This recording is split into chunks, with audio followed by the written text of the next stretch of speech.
Welcome to S M tomato. ముందుగా అందరికీ నమస్తే. ఈరోజు సోమవారం 6వ తేదీ జనవరి 2026 సంవత్సరం. ఈ వీడియోలో వడ్డిపల్లి చింతామణిలో టమాటా ధరలు ఎంతవరకు వేశారో చూద్దాం. ముందుగా వడ్డిపల్లిలో 15 కేజీల బాక్స్ ధరలు చూసుకుంటే మిక్సింగ్ కాయలు 100 రూపాయల నుంచి మొదలై 150, 200 రూపాయల వరకు మిక్సింగ్ కాయలు పలికాయి. సెకండ్ క్వాలిటీ కాయలు 200 నుంచి మొదలై 300, 350 రూపాయల వరకు సెకండ్ క్వాలిటీ కాయలు పలికాయి.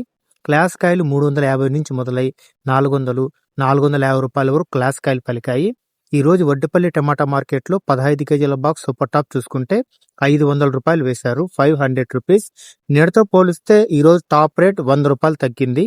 ఇక చింతామణి మార్కెట్లో 14 కేజీల బాక్స్ ధరలు చూసుకుంటే మిక్సింగ్ కాయలు 50 రూపాయల నుంచి మొదలై 100 రూపాయలు, 150 రూపాయల వరకు మిక్సింగ్ కాయలు పలికాయి. సెకండ్ క్వాలిటీ కాయలు 150 రూపాయల నుంచి మొదలై 200, 250, 300 రూపాయల వరకు సెకండ్ క్వాలిటీ కాయలు పలికాయి. క్లాస్ కాయలు 300 నుంచి మొదలై 350, 400, 450 రూపాయల వరకు క్లాస్ కాయలు పలికాయి. ఈరోజు చింతామణి మార్కెట్లో 14 కేజీల బాక్స్ సూపర్ టాప్ చూసుకుంటే 490 రూపాయలు వేయడం జరిగింది, 490 రూపీస్. నిన్నటితో పోలిస్తే మార్కెట్ టాప్ రేట్ 30 రూపాయలు తగ్గింది. పూత రాలకుండా గ్రోత్కి, చిగురికి, పూతకి ఏ పంటకైనా తక్షణ నందక ఆర్డర్ కావాలంటే స్క్రీన్ మీద కనిపిస్తున్న నెంబర్కి కాల్ చేయండి, ఆర్డర్ పెట్టుకోండి. నా వీడియో నచ్చితే లైక్ చేయండి, ప్లీజ్ సబ్స్క్రైబ్ చేయండి.